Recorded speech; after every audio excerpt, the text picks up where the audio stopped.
నమస్కారం. లక్ష్మి చెప్పే కథలకు స్వాగతం. వీణులతో వీక్షించటానికి సిద్ధం కండి. ప్రియ సఖులు, ఇప్పుడు మనం ప్రముఖ సీనియర్ రచయిత శ్రీ పిఎస్ నారాయణ గారు రచించిన ఒక సూర్యుడు ఒక వెన్నెల ధారావాహిక నుండి 14వ భాగం వినేద్దామండి. రాత్రి 11 గంటలైంది.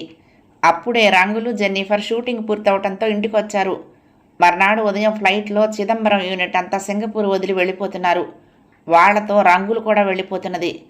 సింగపూర్లో వాళ్ళు ఉన్న హోటల్లోనే క్రితం రాత్రి యూనిట్లో అందరికీ చిదంబరం డిన్నర్ ఇచ్చాడు. రవీంద్ర, జెన్నిఫర్, సత్యమూర్తి ఫ్యామిలీతో సహా అందరూ ఆ డిన్నర్కి అటెండ్ అయ్యారు. ఇంటికొచ్చి జెన్నిఫర్, రవీంద్ర సోఫాలో కూర్చున్నారు. హాల్లో ఎదురు సోఫాలో రంగులు కూర్చున్నది. జెన్నిఫర్ చెప్పడంతో, ఇక నీ జీవితం మీ తెలుగు సామెతలాగానే 3 పువ్వులు 6 కాయల్లా గడిచిపోవాలి. వాళ్లతో పాటు వెళ్ళి ఓ తారగా వెలిగిపో. 2 నెలల్లో ఈ పిక్చర్ కంప్లీట్ చేసి చిదంబరం గారు చెన్నై నుంచి హైదరాబాద్కు షిఫ్ట్ అయిపోతామంటున్నారు. వారి తర్వాత సినిమాలో నీకు ప్రమోషన్ ఇచ్చి హీరోయిన్గా చేస్తారట. హైదరాబాద్ వెళ్ళిన తర్వాత సినిమాల్లో వేయటమే కాదు, ఈసారి నేను, రవీంద్ర ఏ భయం లేకుండా హైదరాబాద్కు వచ్చేలా చేయాల్సిన బాధ్యత కూడా నీదే. ఈలోగా ఆసుపత్రిలో నన్ను బెదిరించిన ఆ త్రాష్టుణ్ణి, నువ్వు గోల చేసి బాబుగారిని అవమానపరచడానికి కారణమైన నికృష్టుణ్ణి, రవీంద్రకు జరిగిన ఆటో యాక్సిడెంటు యాదృచ్ఛికమా లేక కావాలని ఏ విధమైనా చేయించాడా అనే నిజాన్ని, అసలు రవీంద్ర తల్లిదండ్రులు చనిపోవడానికి కారణమైన ఆ యాక్సిడెంట్ సహజంగా జరిగిందా లేక అది ఎవరైనా దౌర్భాగ్యులు చేయించారా అనేది తెలుసుకోవాలి. అదే నువ్వు మాకు చేయాల్సిన సాయం అంది జెన్నిఫర్. రంగులు తాలెత్తి వాళ్ళిద్దరి వంక చూసింది. వారి చూపులు చాలా ప్రసన్నంగా ఉండటంతో ధైర్యంగా అంది, నా శాయశక్తిలా ప్రయత్నిస్తానమ్మా అంటూనే లేచి వాళ్ళ ముందుకు వెళ్ళి వంగుని కాళ్లకు దండం పెడుతూ, మీరు త్వరలో వివాహం చేసుకుని పిల్లా పాపలతో సుఖంగా ఉండాలని నేను హృదయపూర్వకంగా కోరుకుంటున్నాను. మీ వివాహానికి నేను ఎప్పుడూ అడ్డురాను అంది. రవీంద్ర కాళ్లకు నమస్కారం పెడుతున్న రంగుల్ని చూస్తూ కలవరపడుతూ దూరంగా జరిగాడు. ఒక్కటి మాత్రం గుర్తుంచుకో రంగులు, ఎన్నడూ నోరు జారి నీ గతాన్ని ఎవరి ముందు అనబోకు. నీ పుట్టుక, ఎదుగుదల అంతా సింగపూరే. నువ్విప్పుడు రంగులువి కాదు, రంగేళివి.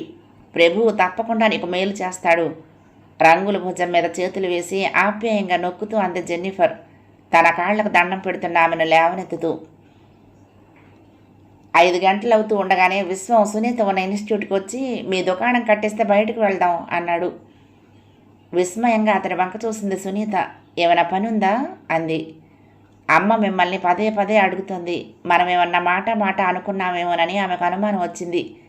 అలాంటిదేమీ లేదు, రాకపోవటానికి కారణం తెలుసుకుంటానులే అని చెప్పాను. ఈరోజు ఆఫీసులో పెందరాళి పని అయిపోయింది. సరే మీతో మాట్లాడినట్టు ఉంటుంది. అటు ట్యాంకు బండ మీద 1 గంట సేపు ఈయన అన్నయ్య గారి పాదాల దగ్గర కూర్చుని కబుర్లు చెప్పుకుంటే రిలాక్స్ అయినట్లు ఉంటుందని ఇలా వచ్చాను అన్నాడు నవ్వుతూ. ఆమెకు అతని మాటలు పారిజాతపు చెట్టు నుండి జలజల రాలే పూలలా ఘుమఘుమలాడుతుంటాయి. ఇంటి దగ్గర విసుగ్గా ఉంది. తండ్రి సతాయింపు ఎక్కువైంది. రవీంద్రకు ఫోన్ చేసి సొమ్ములన్నీ ఎక్కడున్నాయో కనుక్కోమంటూ ఒకటే గోల. అందులో మావయ్య రాసినట్లుగా తనకు సగం నచ్చినవి ముందే సెలెక్ట్ చేసుకోవచ్చని. ఆ అమెరికా దొరసాన్ని వచ్చి మంచివన్నీ తీసుకుని పిచ్చివన్నీ తన మొహాన వేస్తుందేమోనని ఆయన బాధ. తను ఖచ్చితంగా చెప్పేసింది ఆ సొమ్ములు తను తీసుకోనని.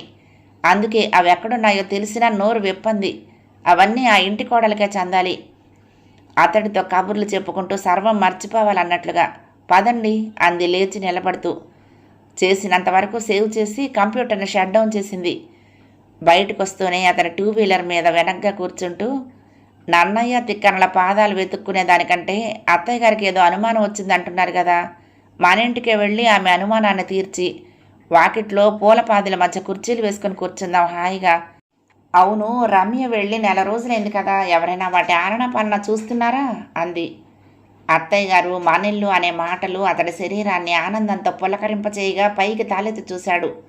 తథాస్తు దేవతలు ఎవరైనా నెత్తిన ఇన్ని అక్షింతలు జల్లుతారేమో అన్నట్లుగా. అక్షింతలైతే పడలేదు కానీ అతడు అంతవరకు గమనించని మబ్బులు చిరుజల్లుల్ని కురిపించసాగాయి. ఉదయం 11 గంటల వేళ సుధీర్ వెంకటాద్రి ఆఫీస్కి వచ్చాడు. 2 రోజుల క్రితం సింహాచలం చెప్పిన మాటలతో అతడు పూర్తిగా కుంగిపోయాడు. మర్నాడు జగదాంబ కనపడి దిగులుగా ఉన్న అతన్ని పలకరించింది. మీ అదృష్టం, మీరు మగవారైపోయారు. అదే ఆడపిల్ల అయినట్టయితే ఎన్ని ఇబ్బందులు పడేదో. సింహాచలం సలహా బాగుంది అంటూ అక్కడ మనుషుల్ని, వాళ్ళ మూఢనమ్మకాలని ఓ అరగంట సేపు తూర్పార పట్టింది. వెంకటాద్రికి ఓసారి కనపడి ఆయనకు చెప్పేసి అవకాశం ఏమన్నా ఉంటే సింహాచలం ద్వారా కబురు పెట్టమని చెప్పడానికి వచ్చాడు. వెంకటాద్రికి సుధీర్ అంటే అభిమానం ఉంది. అతడి నటన మీద ఆయన నమ్మకం అవ్వచ్చు, లేదా అతడి వినయ విధేయతల వల్లైనా అవ్వచ్చు. ఆ గాడిదకు హార్ట్ అటాక్ వస్తే ఈ గాడిదేం చేస్తుంది అన్నాడు చికాగ్గా. ఎవరో ఆయనతో ఆ మాట అంటే అవతల అతను ఇంకేం మాట్లాడలేదు. గాడిదతో మొదలుపెట్టాడంటే ఇక తిట్ల పంచాంగం విప్పేస్తాడని అందరికీ తెలుసు. మెల్లగా అతగాడు అక్కడి నుంచి తప్పుకున్నాడు. సుధీర్ను చూస్తూనే వెంకటాద్రి చేతిలో ఉన్న పేపర్ అతడి వైపుకు పాడేస్తూ, చిదంబరం తెగ హంగామా చేసేస్తున్నాడు. అతడికి సింగపూర్లో ఒక తెలుగు అమ్మాయి దొరికిందిట. బొంబాయి పిల్ల గోల్ చేసి పారిపోతే బొక్కబోర్లా పడాల్సిన వాడు రంగురంగుల ఆశలతో రంగేళి అనే చిలకను పట్టుకొని ఎగురుకుంటూ వస్తున్నాడు. చదువు తెలుస్తుంది అన్నాడు. సుధీర్ ఆయనకు ఎదురుగా కూర్చుంటూ పేపర్ అందుకున్నాడు. తెలుగు వెండి తెరకు సింగపూర్ వెలుగు అనే హెడ్డింగ్తో రంగేళి ఫోటో వేసి రాశారు. ప్రముఖ చిత్ర నిర్మాత చిదంబరం తన సినిమా అవుట్డోర్ షూటింగ్కు సింగపూర్కు వెళ్ళగా అక్కడ ఓ తెలుగమ్మాయి ఆయన దృష్టిలో పడి తీస్తున్న సినిమాలో ఓ ముఖ్య పాత్రలో నటించడానికి అంగీకరించడం ఆయన తన అదృష్టంగా భావిస్తున్నారు. ఆ అమ్మాయి నటన, కనుముక్కు తీరు అద్భుతం అంటారాయన. ఆ అమ్మాయి Singapore south Indians welfare association వారి ఎన్నో తెలుగు నాటకాల్లో నటించి చాలా బహుమతులు అందుకున్నదిట. తను ఆ నూతన తారతో తీస్తున్న సినిమా సూపర్ హిట్ అవ్వడమే కాకుండా 200 రోజులు ఫుల్ కలెక్షన్స్తో థియేటర్లలో ఆడటం ఖాయమనే నమ్మకంతో ఉన్నారాయన. ఆ తార రంగేళి జీవిత విశేషాల్లోకి వెళితే చాలా సంవత్సరాల క్రితం ఆమె తండ్రి సీ ఫుడ్స్ వ్యాపారంలో సింగపూర్ వెళ్ళి సెటిల్ అయ్యారు. రంగేళి పుట్టింది ఇండియాలోనే. ఆమె ప్రస్తుతం ఇంటీరియర్ డెకరేషన్లో నిష్ణాతురాలై భారతదేశం రావాలనుకుంటున్న సమయంలో అక్కడున్న చిదంబరం గారి బంధువులు ఆమెను పరిచయం చేయటం జరిగింది. ఆమె ఎంత బిజీగా ఉన్నా వంటింట్లోకి వెళ్ళింది అంటే ఆమె చేసే పదార్థాలు అన్నీ గుమగుమలే. ప్రతి కొత్త విషయాన్ని తెలుసుకోవాలనే ఆరాటంతో ఆమె రోజుకు 16 గంటలు పనిచేస్తూనే ఉంటుంది. ప్రపంచంలోని అతి శుభ్రమైన సిటీగా పేరు పొందిన సింగపూర్లా భారతదేశంలోని పట్టణాలను కూడా తీర్చిదిద్దాలనేది ఆమె మనసులోని కోరిక. ఆమె బహుసొగసరి, 5 అడుగుల 6 అంగుళాల పొడుగు, ఎలాంటి భావాన్నైనా తన విశాల నేత్రాలతో పలికించగల నేర్పరి అంటారు చిదంబరం. వచ్చే 3 సంవత్సరాలు తన అన్ని సినిమాల్లోనూ ఆమె హీరోయిన్గా వేసేటందుకు గాను నిర్ణయించుకున్నారాయన. అయితే తన కాల్ షీట్లకు అడ్డు రాకుండా ఉంటే ఎవరి పిక్చర్లోనైనా ఆమె నటించేందుకు తనకు అభ్యంతరం ఉండదని, తను ఒకనాడు సినీ కళాకారుడే గనుక ఆమె అభ్యున్నతిని తను ప్రోత్సహిస్తానని విమానాశ్రయం ప్రెస్ మీట్లో ఆయన చెప్పారు. చదివావు కదా, రాత్రి ఫోన్ చేశాడు. నాకు మంచి ఫ్రెండేలే ఆయన, ఓ ప్రైవేటు బిల్డింగ్లో. అది నా ఫ్రెండ్దేలే. మన సినిమాకు చాలా సీన్లు అక్కడ తీసాము. 3 రోజుల పాటు ఆమెతో అక్కడ షూటింగ్ ఉన్నదిట. ఆ బొంబాయి పిల్ల చేసిన సీన్లన్నీ మళ్ళీ తీసి అతికించాలి కదా. వీలు చూసుకుని వస్తే ఆ అమ్మాయిని పరిచయం చేస్తాను రమ్మన్నాడు. వెళ్తున్నాను, నువ్వు వస్తావేమిటి అన్నాడు వెంకటాద్రి. ఇద్దరూ ఆయన కారులో మైలాపూర్లో ఆయన చెప్పిన ఇంటికి వెళ్ళేటప్పటికి 2 అయింది. మధ్యలో పెద్ద హాలు, జనము, కెమెరాలు, అంతా హడావుడిగా ఉన్నారు. చిదంబరం వెంకటాద్రిని చూస్తూనే సంతోషంగా తీసుకువెళ్ళి అక్కడే ఒక పక్కగా కూర్చుని అద్దంలో చూసుకుంటూ ముంగురులు సర్దుకుంటున్న రంగేళిని పరిచయం చేశాడు. ఆమె లేచి నమస్కారం పెడుతూ అతడి పక్కనే ఉన్న సుధీర్ని చూసి గుర్తిస్తూనే ఉలికి పడ్డట్లుగా కళ్ళు రేపరేపలాడించింది. తెల్లవారితోనే సింహాచలం తన డొక్కు విక్కి మీద సుధీర్ గది దగ్గరకు వచ్చాడు. అప్పటికే లేచిన సుధీర్ తన బట్టలన్నీ పెట్టెలో సర్దుకుంటున్నాడు. 4 రోజుల క్రితం సింహాచలం జగదాంబ ఇచ్చిన సలహా మేరకు హైదరాబాద్ వెళ్ళిపోవాలనే నిర్ణయించుకున్నాడు. అతడిని పూర్తిగా నిరాశ ఆవరించింది. ఎన్నో ఆశలతో ఇక్కడ కాలు పెట్టాడు. సినిమా తెర మీద హీరో అయిపోవాలని కలలు కన్నాడు. సింహాచలం, వెంకటాద్రి ఎంత ప్రయత్నించినా తనకు అదృష్టం కలిసి రానప్పుడు వాళ్ళు మాత్రం ఏం చేస్తారు? బావ దగ్గర నుంచి తెచ్చుకున్న డబ్బే కాకుండా మిత్రుల దగ్గర నుండి ఫోన్లు చేసి తెప్పించుకున్న డబ్బు అయిపోవచ్చింది. తండ్రిని అడిగినా పంపడు. మిత్రులు మాత్రం ఇంతవరకు ఇచ్చింది తిరిగి ఇవ్వకుండా ఎన్నాళ్ళు పంపగలుగుతారు? అందుకే ఆ సాయంత్రం బయలుదేరి హైదరాబాద్ వెళ్ళిపోవటానికి గాను చార్మినార్కు టికెట్ తెచ్చుకున్నాడు. సింహాచలం వస్తూనే 10 నిన్న వెంకటాద్రి గారి ఆఫీస్ దగ్గరికి రమ్మనమని ఫోన్ చేసి చెప్పారు. ఇవాళ ఊరికి వెళ్ళిపోతున్నావు కదా, మళ్ళీ ఎక్కడికైనా బయటకు వెళ్తావేమోనని హడావుడిగా వచ్చాను. చెప్పాడు. దేనికి? ఇట్లా ఊరు వెళ్తున్నాడని చెప్తే ఒకసారి నన్ను కలిసి వెళ్ళమను, 10 నేను ఆఫీస్లో ఉంటాను రమ్మను అన్నారు. మళ్ళీ ఎన్నాళ్ళకు కలుస్తాను అన్నట్లుగా సుధీర్ గిండికి వెళ్ళి ఓ చింతామణి కట్టించుకుని వెంకటాద్రి ఆఫీస్కి ఆయన చెప్పినట్టుగానే 10 వెళ్ళేటప్పటికి ఆయన వచ్చున్నారు. వెంకటాద్రి అతనిచ్చిన చింతామణికి వెళ్ళిని ఆనందంగా అందుకుంటూ గట్టిగా ఓసారి దాని వాసనను ఆఘ్రానించి టేబుల్ మీద పెట్టాడు. ఒక చిన్న ఆఫర్ వచ్చిందయ్యా. ఆ సింగపూర్ పిల్లకు వెంటనే సెక్రటరీ కావాలట. చిదంబరం ఫోన్ చేశాడు. ఆ అమ్మాయి ఈ ఫీల్డ్కి ఈ దేశానికి కొత్త. ఇక్కడ విషయాలు ఏమీ తెలియవు. నటనలో మెళకువలు కూడా ఇంకా ఎన్నో తెలుసుకోవాలి. నీ గురించి నేను ఇంతకుముందే చిదంబరానికి చెప్పానులే. ఏదైనా మంచి అవకాశం వచ్చిందాకా నిన్న ఆమె సెక్రటరీగా వేస్తే బాగుంటుందని ఆయన ఆలోచన. బెత్తరపోయినట్టుగా చూశాడు సుధీర్. నువ్వు మద్రాసు వచ్చింది ఒకదానికైతే ఇది మరొక రకం పని. అందుకని నిన్ను అడిగి కానీ చెప్పలేనన్నాను. అదే ఏదైనా మంచి వేషం అయితే నేనే అంగీకారం చెప్పేసేవాడిని. ఆలోచించుకో, నీకు ఇష్టమైతే నేనేం చిదంబరానికి చెప్తాను అన్నాడు. ఏం మాట్లాడాలో అర్థం కాలేదు సుధీర్కి. నా ఆలోచన ఏమిటంటే చిదంబరం ఆ అమ్మాయిని ఆకాశానికి ఎత్తేస్తున్నాడు. చెన్నై స్టూడియోస్లో ఎవరి నోట విన్నా ఆ అమ్మాయి పేరే. తన పిక్చర్కు ఆ అమ్మాయి ఎస్సెట్ అన్నట్టుగా పబ్లిసిటీ ఇస్తున్నాడు. నేను ఆ అమ్మాయి యాక్ట్ చేసిన 2-3 సీన్లు చూశాను. బాగానే చేసింది. ఆయన అన్నట్టుగా ఈ పిక్చర్ హిట్ అయితే ఆ అమ్మాయికి ఓ సంవత్సరం పాటు ఎన్ని ప్లాపులు వచ్చినా తిరుగులేదు. ఆ అమ్మాయితో నువ్వు తిరుగుతున్నావనుకో, పెద్ద పెద్ద ప్రొడ్యూసర్లంతా ఆ అమ్మాయి చుట్టూ తిరక్క తప్పదు. వాళ్ళ దృష్టిలో నువ్వు పడతావు. ఆ అమ్మాయికి కాస్త అనుకూలంగా ఉండి ఎవరితోనైనా ఒక్క మాట అనిపించావు, నువ్వు గారెల బుట్టలో పడ్డట్టే. ఈ ఫీల్డ్ అంతా ఓ తుఫాన్ లాంటిదయ్యా. ఒక వేవ్ వచ్చింది అంటే అలా కొట్టుకుపోవటమే. క్రైమ్ పిక్చర్ ఒకటి సక్సెస్ అయితే కొన్నాళ్ళ వరకు వరసగా అయ్యే వస్తాయి. జానపదం అంటే జానపదమే. అలాగే తారలకు కూడా ఒక పీరియడ్ ఉంటుంది. ఏమో రాబోయేది రంగేళి పీరియడ్ ఏమో అన్నాడు. ఎన్నో ఆశలతో మద్రాసు వచ్చాను నసుగుతున్నట్టుగా అన్నాడు సుధీర్. వెంకటాద్రి నవ్వాడు. ఈ రంగుల ప్రపంచమే అంతా. ఏ రోజున ఏం జరుగుతుందో ఎవరూ చెప్పలేరు. జయరాం తీసే సినిమాతో నువ్వు పెద్ద హీరో అయిపోతావు అనుకున్నాను. లక్ బాగాలేదు, అలా అయింది.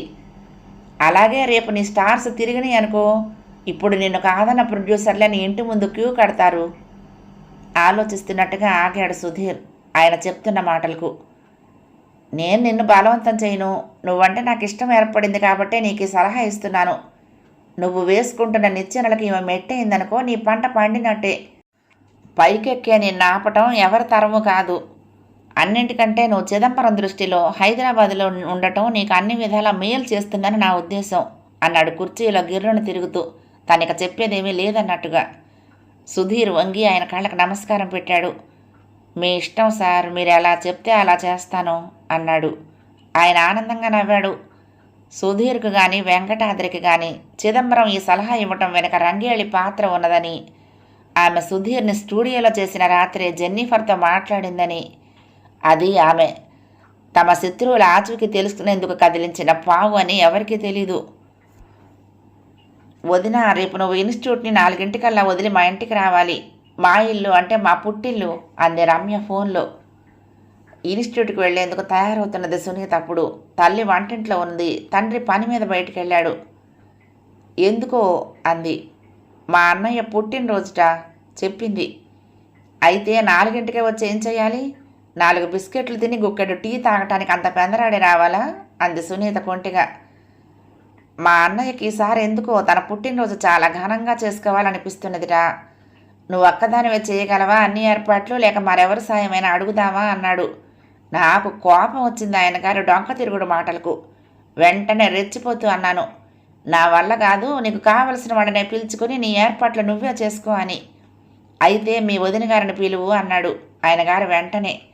మాట మాటికి వదిన వదిన అంటూ ఆవిడ గారు కొంగు పట్టుకు తిరుగుతూ ఉంటావు కదా అన్నాడు. అది సంగతి. ఆ కొంగు ఆయనదిట, నేను పట్టుకుని వేళ్లాడుతూ ఆయనకు అడ్డం వస్తున్నానట అంది రమ్య నవ్వుతూ. ఇలా మాట్లాడితే నేను ఫోన్ పెట్టేస్తున్నాను. అబ్బే, అంత హడావుడేం లేదు. ఇవాళ కాదు, రేపు సాయంత్రం నువ్వు రావాల్సింది అంది పక్కపక్క నవ్వుతూ రమ్య. మధ్యాహ్నం లంచ్ అవర్లో విశ్వం సునీత దగ్గరికి వచ్చాడు. అతన్ని చూస్తూ ఉంటే బిడియం వేసింది. పొద్దున్న రమ్య అన్న మాటలు గుర్తుకొస్తున్నాయి. అతడు వస్తూనే కుర్చీ లాక్కుని సునీత పక్కన కూర్చుంటూ లోగొంతుకుతో, నాకు ఏ విషయమో నాంచటం ఇష్టం ఉండదు. నేను సునీతను నా భార్యగా చేసుకోవాలని కోరుకుంటున్నాను. అలాగే మీకు విశ్వాన్ని భర్తగా పొందడానికి అంగీకారం అయితే రేపు సాయంత్రం 4 గంటలకే మా ఇంటికి రండి. అలా మీకు అంగీకారం కాని పక్షంలో 6ంటికి అందరితో పాటు వచ్చి మా ఇంట్లో సరదాగా ఓ గంట సేపు గడిపి 4 బిస్కెట్లు తిని ఓ గుక్కెడు కాఫీ తాగి నాకు సంతోషాన్ని కలిగించండి. ఓకే? మీరు తీసుకునే నిర్ణయానికి ఎవరి నుండి ఎలాంటి ఒత్తిడి లేదు. మీరు కాదు అన్నా మన స్నేహానికి భంగము రాదు అన్నాడు సూటిగా చూస్తూ. కలిమహాశయ, చాలా వరకు పనులు పూర్తయ్యాయి. పొలాలను అమ్మేసేటందుకు రంగం సిద్ధం చేశాను. అవంటే భయం పుట్టేలా మా మేనల్లుడి గుండెల్లోకి బాణాలు వదిలాను. ఇక మిగిలింది మా చెల్లెల సొమ్ములో సగభాగం. అది కాదు స్వామి, మా బావ దగ్గర చాలా క్యాష్ ఉండాలి. వాళ్లకు వీళ్లకు అప్పులు కూడా ఇచ్చేవాడు. ఆయన లేడు కాబట్టి రావనే భయం లేదు. వాళ్ళ గోల్డ్ ఒడగొట్టి నేను వసూలు చేయగలను. ఫిక్స్డ్ డిపాజిట్లు ఉండాలి. అవన్నీ ఏమనియో తెలిసి చావటం లేదు. నీకు గుడి ఎక్కడ కట్టించాలా అని చూస్తూ ఉంటే ఈ వీధి చివరిలోనే పార్కుకు వదిలిన 400 గజాల స్థలం కనపడింది. ఏ రాత్రో నీ విగ్రహాన్ని అక్కడ పాతించేస్తాను. నువ్వు కాస్త చొరవ తీసుకుని నాకు మేలు చేయాలి. నా కూతుర్ని కాదన్న ఆ వెధవకు మంచి చిప్ప తయారు చేసి చేతిలో పెడతాను. అవును, బిజినెస్ సంగతి ఏం చేద్దామంటావు? దాని పార్ట్నర్స్లో ఒక్కడైనా బుట్టలో వేసుకునే పద్ధతి ఏదైనా ఉంటే చెప్పరాదు? మా తెలివి తక్కువ దానికి ఇప్పుడిప్పుడే కాస్త జ్ఞానోదయం అవుతున్నట్టుంది. విశ్వంగాడి వెంటబడి తిరగటం మొదలుపెట్టింది. వాడు గనక నా చేతిలో పడ్డాడో రవీంద్రగాడికి గుండు కొట్టించి పంగనామాలు పెట్టడం ఖాయం. ఉదయపు నీరెండలో నుంచుని ఆకాశంలోకి చూస్తూ 2 చేతులు జోడించి ప్రార్థిస్తున్నాడు ప్రహ్లాదరావు వాకిట్లో నిలబడి. ఆయనకు ఒక్కొక్కటే కలిసి వస్తూ ఉండటంతో చాలా ఆనందంగా ఉంది. సరిగ్గా ఆ సమయంలోనే సునీత వంటింట్లో కూర తరుగుతున్న తల్లి పక్కన కూర్చుని తల వంచుకొని చిన్నగా అంది.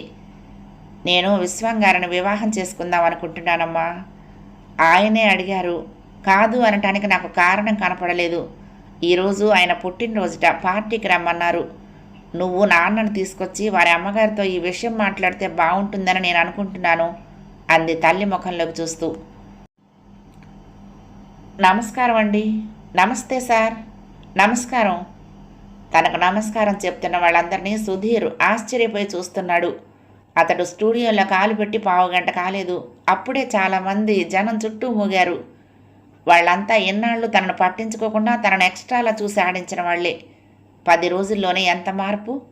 అతడు రంగేళ్ళి వెనకనే నడుస్తున్నాడు. ఆమె అందరి నమస్కారాలు అందుకుంటూ ముందు వెళ్తూ ఉంటే ఆమె వెనక్గా నడుస్తున్న అతడికి నమస్కారాలు పెడుతున్నారు. ఆమె మేకప్ రూమ్లోకి వెళ్ళింది ఫైనల్ టచెస్ కోసం. సుధీర్ బయట హాల్లో కుర్చీలో కూర్చున్నాడు. నమస్తే సుధీర్, ఒక ఆయన పక్కగా వచ్చి కూర్చుంటూ అన్నాడు. నమస్తే, చెప్పండి. ఆయన చూస్తూనే లేచి నించుంటూ అన్నాడు సుధీర్. కూర్చో కూర్చో.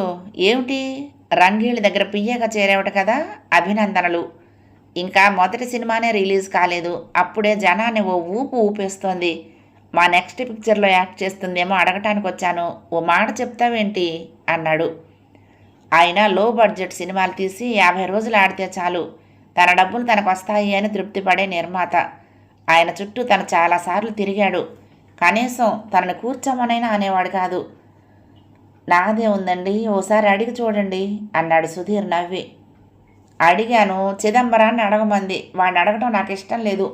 ఇంతకుముందు 2 సార్లు దెబ్బ కొట్టాడు నాకు. నేను తీసిన సినిమాలను రిలీజ్ చేసిన రోజునే తన భారీ సినిమాలను కూడా రిలీజ్ చేయడంతో నాకు చాలా నష్టం వచ్చింది. ఆ విషయంలోనే మాట అనుకున్నాం. సరేలే, అవన్నీ ఎందుకు కానీ నువ్వే సాయం చెయ్యాలి. నీ మేలుకు నేను ప్రతిఫలం చూపిస్తాను కదా. తర్వాత పిక్చర్లో నిన్ను హీరోగా చేస్తాను. సుధీర్ ఆయన వంకే చూస్తున్నాడు. నువ్వు అది మనసులో పెట్టుకుంటే నా పని అయిపోతుంది అన్నాడు లేస్తూ.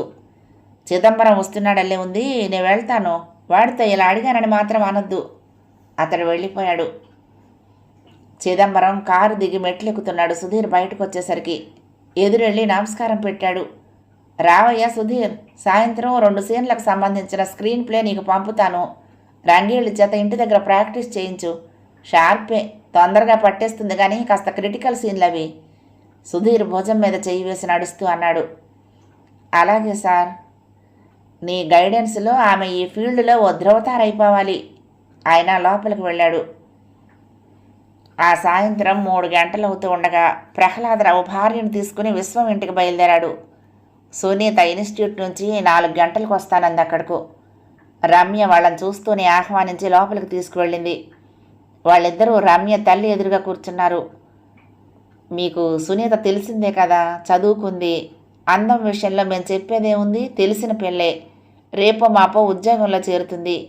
మీకు అంగీకారం అయితే ఈ ఇంటికి మీ కోడలుగా పంపాలని అనుకుంటున్నాము. అందుకే మిమ్మల్ని అడుగుదామని వచ్చింది అంది వినయంగా సునీత తల్లి విశ్వం తల్లితో.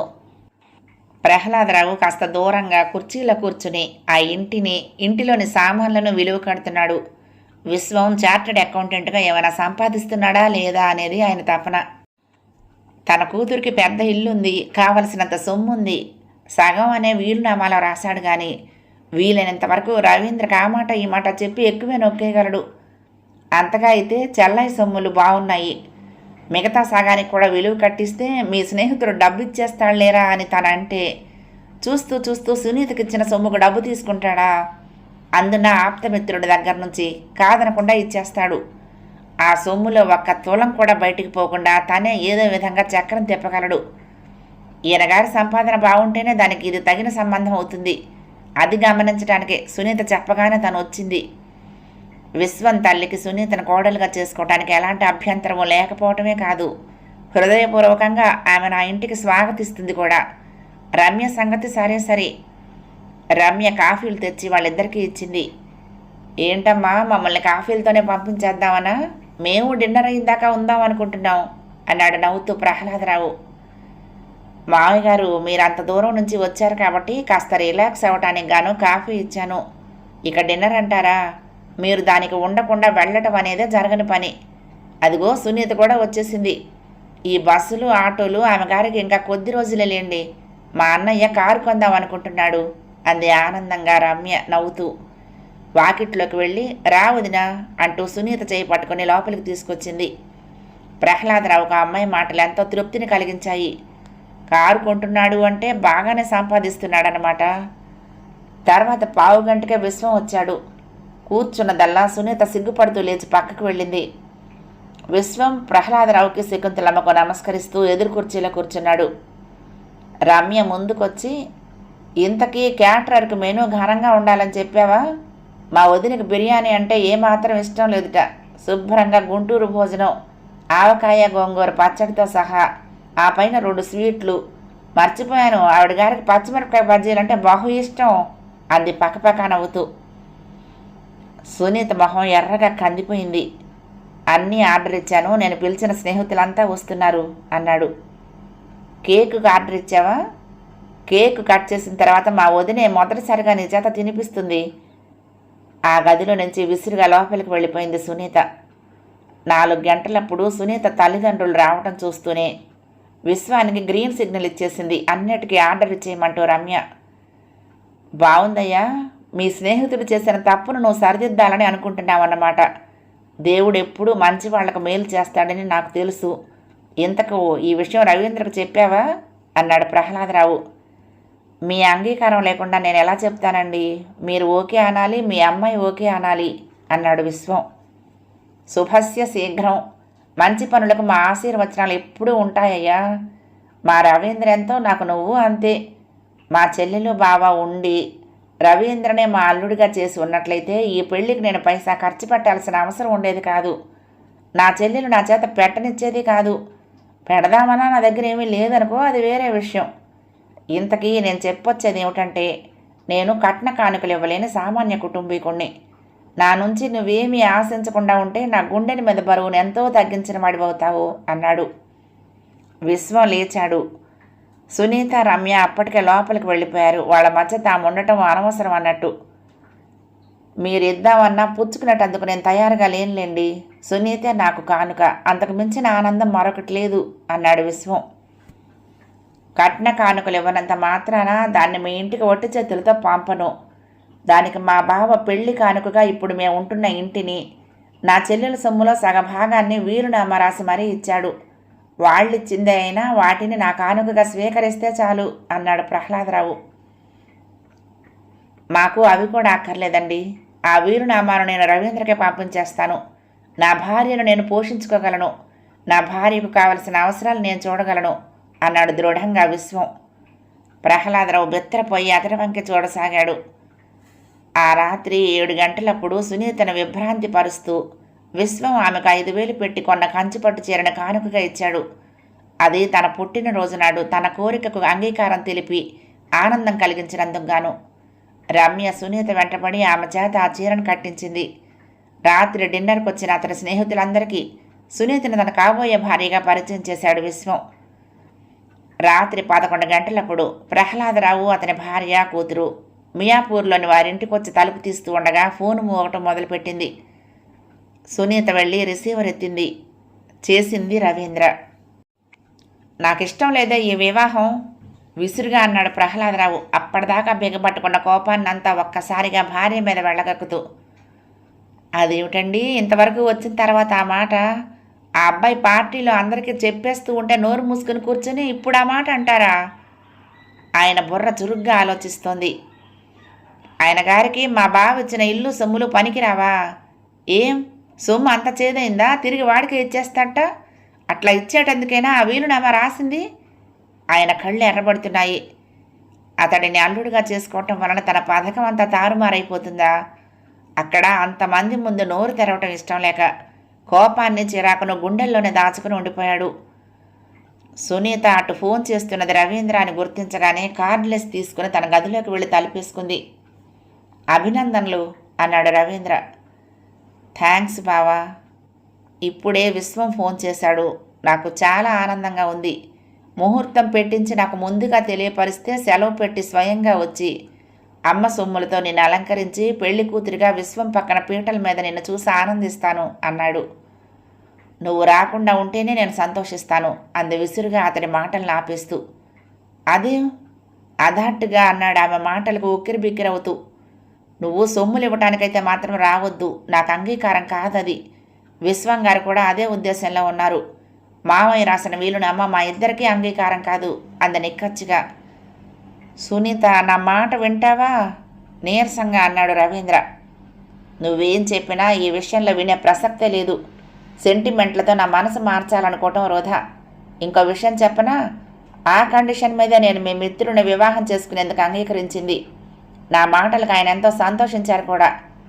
ఫోన్ పెట్టేసి తన గదిలో నుంచి బయటకు వచ్చేటప్పటికి ప్రహ్లాదరావు భార్య మీద వీరంగం చేస్తున్నాడు. సునీతను చూస్తూ నేను గయ్యను లేస్తూ, మీకు అక్కర్లేకపోతే చెప్పు, రేపు పాటికి అవన్నీ అమ్మేస్తాను, అంతేగాని తిరిగి వీలునామాను చింపేస్తాను, రవీంద్రకి ఇచ్చేస్తాను అంటే ఊరుకునేది లేదు. అలా అంటూ జరిగితే మా చెల్లెలు బావ ఆత్మలు ఎంత క్షోభిస్తాయో నీకు తెలీదు. ఆత్మలు కాదు నాన్న క్షోభించేది, కొందరు మనుషులు. ఇక అక్కడ ఉండటమే అసహ్యం అన్నట్లుగా లోపలికి వెళ్ళిపోయింది సునీత. చిదంబరం రంగేళికి చెప్పాడు, మనం 2 రోజుల్లో హైదరాబాద్ వెళ్ళిపోతున్నాం, రెడీగా ఉండు అని. ఎదురుగా కూర్చున్న ఆమె తల ఉంచుకుంది. హైదరాబాద్ అనేటప్పటికీ సింగపూర్ వెళ్ళక ముందు జీవితం గుర్తుకొచ్చింది. 10 ఏళ్లలో పాచి పని చేసిన జ్ఞాపకాలను ఈనాటి భోగంతో పోల్చుకుంటూ ఉంటే ముఖం తెల్లగా పాలిపోతున్నది. ఇప్పుడు అందరి దృష్టిలో తను సింగపూర్ సుందరి. ఆ ఉదయం బాబుగారింట్లో తాగుబోతు తండ్రి ఒత్తిడితో తను చేసిన హేయమైన పని గుర్తుకొస్తున్నది. సింగపూర్లో ఆ అమెరికా దొరసాని తన మీద మోపిన భారం గుర్తుకొస్తున్నది. ఆమె చెప్పిన పనులు చేయటం తన వలన అవుతుందా? చూడాలి. సముద్రంలో గెడ్డిపోచలా సుధీర్ తన గుప్పెట్లోకి వచ్చాడు. అతడి ద్వారానే ఆ విషయాలన్నీ సేకరించాలి. జూబ్లీ హిల్స్లో నీకోసం ఇండిపెండెంట్ హౌస్ తీసుకున్నాను. ఇక మన పిక్చర్లన్నీ అక్కడే. 4 రోజుల క్రితం శుక్రవారం నాడు రంగేళి నటించిన మొదటి సినిమా ఆంధ్రదేశం అంతా రిలీజ్ అయింది మధ్యాహ్నం మ్యాట్నీ షోతో. 1 గంట నుండి చిదంబరం ఆఫీసులో ఫోన్ దగ్గర కూర్చున్నాడు. పిక్చర్ గురించిన టాక్ అన్ని కేంద్రాల నుంచి తెలుసుకున్నటందుకు గాను. ఇంటర్వెల్ అయ్యేటప్పటికే తెలిసిపోయింది అది సూపర్ హిట్ అవబోతున్నదని. తను రంగేళికిచ్చిన పబ్లిసిటీ ప్రేక్షకుల్లో ఆ సినిమాను ఒకసారైనా చూడాలనే ఉత్సుకతను కలిగించింది. ఆ పైన ఆమె యాక్షను, డైరెక్టరు సుధీరు కష్టపడి ముఖ్యమైన సీన్స్లో ఎంతో ఓర్పుతో యాక్ట్ చేయించి తీసినవి గొప్పగా పండాయి. కథాబలంతో సెకండ్ హీరోయిన్ అయిన రంగేళి హీరోయిన్ను డామినేట్ చేసింది. ప్రేక్షకుల్లో రంగేళిని మరొకసారి చూడాలనే క్రేజ్ ఏర్పడింది. జిల్లాల వారీగా కొన్న డిస్ట్రిబ్యూటర్లు ఫోన్లు చేసి అభినందనలు చెప్తున్నారు. తనైతే సర్కారు డిస్ట్రిక్ట్లో కృష్ణా, గుంటూరు జిల్లాల హక్కులు ఎవరికీ అమ్మకుండా ఉంచేసుకున్నాడు. ఆ జిల్లాల్లోనే 4-5 వారాల్లో తన పెట్టుబడి వచ్చేస్తుంది. మిగతా జిల్లాలకు అమ్మిందంతా లాభమే. ఆ ఊపుతోనే ఆమెతో మరొక 2 పిక్చర్లు తీస్తే చేతికి కల్పవృక్షము కామధేనువు అందినట్లే. మెట్లు దిగుతున్న చిదంబరాన్ని చూస్తూనే హాల్లో కూర్చుని ఉన్న సుధీర్ లేచి నిలబడి ఆత్రంగా ఆయనకు ఎదురు వెళ్ళాడు. అంతకు 10 నిమిషాల క్రితమే సింహాచలం సుధీర్కి ఫోన్ చేసి అతడికి ఒక పని అప్పచెప్పాడు. గురువుగారు, కొంపలు అంటుకున్నాయి. రాత్రి జగదాంబను పోలీసులు అరెస్టు చేశారు. బుద్ధి లేని ముండా, చెప్పిన మాట వించేస్తేనా? అది చేస్తున్న పని నీకు తెలిసిందే కదా. మొన్న ఇక్కడికి వచ్చి భ్రష్టు పట్టిపోబోతున్న ఓ అమ్మాయిని ఆదుకోబోయి వాళ్లతో ఢీకొంది. ఈవిడగారు అప్పటికే ఇంట్లో 4-5 నుంచుకుని వాళ్లకు కుట్టు మిషన్లు కొనిపెట్టి పోషిస్తున్నది కదా. తనే ఈ సంఘాన్ని బాగు చేస్తున్నట్టుగా. రౌడీ ముండా కొడుకులంతా దాని శత్రువులే. అది ఆ పిల్లలతో వ్యభిచారం చేయిస్తున్నదని పోలీసుల్ని పంపించి దాన్ని అరెస్టు చేయించారు. ఇప్పుడు నువ్వు పెద్ద పెద్ద వాళ్ళతో తిరుగుతున్నావు కాబట్టి నువ్వే ఎలాగోలాగా దాన్ని బయటకు తీసుకొస్తే నేను పెట్టాల్సిన గడ్డేదో పెడతాను అన్నాడు సింహాచలం మెల్లగా. సుధీర్ చిన్నగా సింహాచలం చెప్పిన విషయాన్ని చిదంబరానికి చెప్పి, మీకు ఇక్కడ చాలామంది తెలుసు, మీరే సాయం చేయాలి అన్నాడు. ఆమె నీకెలా తెలుసు అడిగాడు చిదంబరం. ఆమెతో నాకు పెద్దగా పరిచయం లేదు. మేకప్ మ్యాన్ సింహాచలానికి బంధువు అవుతుంది. సింహాచలం నాకు కావలసిన వాడు అంటూ చిన్న అబద్ధం అడగ తప్పలేదు. అతడే ఇప్పుడు ఫోన్ చేసి మీ ద్వారా ప్రయత్నించి చూడమన్నాడు. కేవలం మానవత్వంతోనే ఆమెని గండం నుంచి బయటపడేయమని మిమ్మల్ని కోరుతున్నాను.